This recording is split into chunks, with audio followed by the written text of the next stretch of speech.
Only this time I find myself in Sweden with Alfa Romeo and Bosch, and I'm having the privilege of driving the brand new Stelvio and also the Giulia. We're going to get a chance to drift around and slide these cars at the Bosch test facility.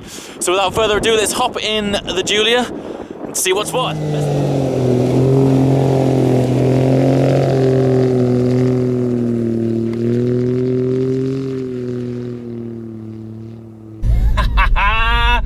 Now we are talking.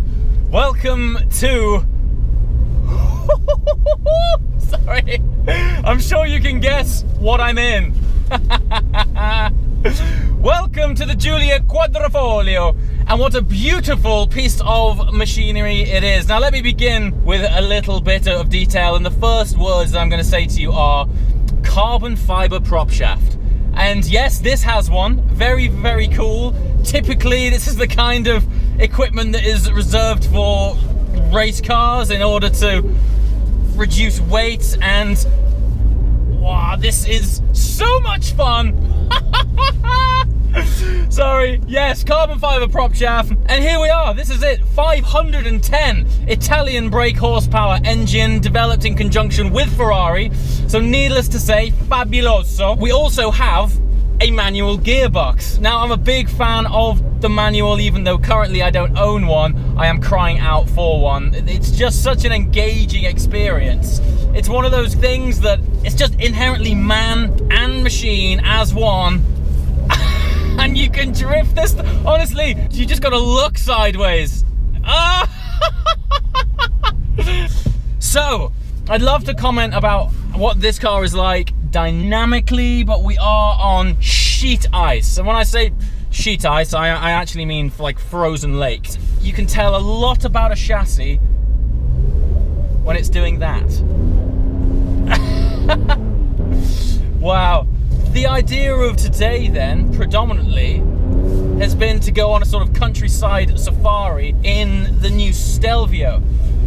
And we're going to drive that very shortly after this.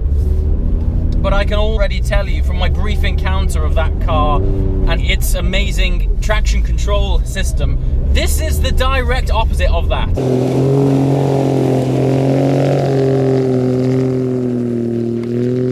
It is highly playful.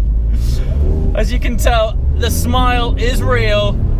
If you're a regular viewer, you'll know that my motto with any car really is, if it puts a smile on your face, you're winning. And this one, from start to finish, is just a magic experience. Now I'm at the side window. Yes. Wow. Now, unfortunately, I haven't had the opportunity to drive this car on hot, sticky asphalt yet. But just judging by the way this thing is so well balanced going sideways on ice, I can imagine it is so much fun when you've got some sticky tires, you're up in the Alps.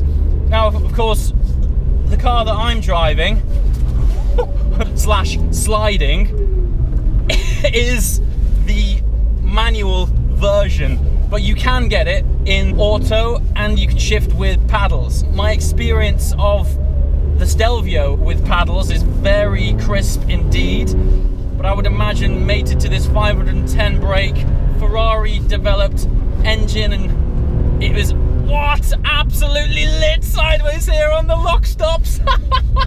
It is magical. So yes, subjective I can't be, full of glee and joy I can be, and right now on the smiles per gallon ratio, 99.5.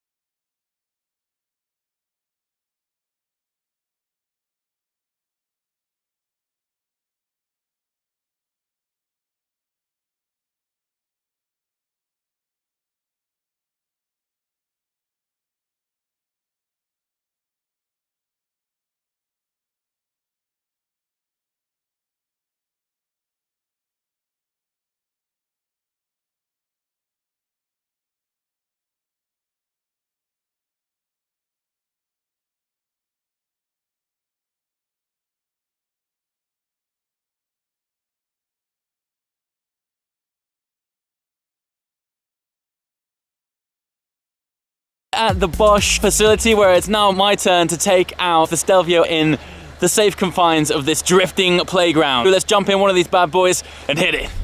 Okay, so welcome to the brand new Alfa Romeo Stelvio. Now, in complete contrast to, I say complete contrast, this thing's stepping out. But immediately the ESP is kicking in, and this is where these two comparisons are brilliant. Back to my original point, in complete contrast to the Giulia, this is, well, first of all, fully automatic. You can see here, big, really big paddle shifters here next to the wheel. But also, we are experiencing the Alfa Q4 four-wheel drive system. Now, amazingly, in order to keep weight down, Alfa have still fitted the Stelvio with a carbon fiber prop shaft, which I think is awesome. Of course, SUV's bigger, heavier car. It's still based on the Giulia platform, but there is a bit more luxury in here in terms of big, comfy seats. We, of course, have a four-wheel drive system, which adds a bit more weight. But surprisingly, and I suppose in the ethos of an SUV, sports utility vehicle, the drivetrain on this does split the power between the rear and front wheels depending on how much traction you do or don't have. Hence why earlier on my first right hand corner there, the back end did come round, because the majority of the time the Stelvio is actually sending most of the power to the rear wheels, which means you can actually have a degree of fun in this car, which is like this. Which for an SUV, well, is awesome. However, the ESP, in massive contrast to what the Quadrifoglio was all about, is, well, quite frankly, saving my ass on every corner. And it's great because, let's face it, most of the time in this car, you're gonna be doing the shopping, running the kids to school, and just taking out your mates. It's not as much fun, obviously, as the Giulia earlier, where you only had to look out of the side window and you would be going sideways instantly. But that's not the point in this car. The ethos is to get you from A to B in comfort and safety, and I am driving on a blend of sheer sheet ice and snow, and it's pretty effortless, really. If you plant your, if I drop a cog now into third, it does step out, but it's pretty quick to snap you back around again, so you don't step out on yourself too much. Yeah, it doesn't matter. I mean, so right now my foot is flat in third and mild oversteer, but it keeps you in check and it's great.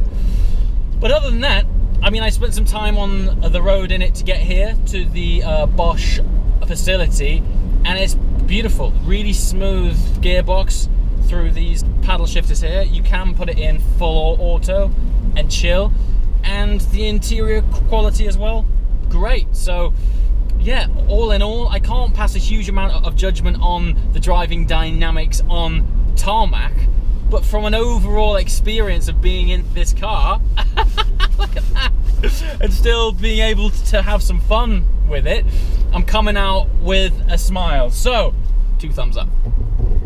Okay, that is it for my time on the snow and ice. Massive thanks to both Alfa Romeo and Bosch for inviting me out to the test facility and giving me access to both of these cars.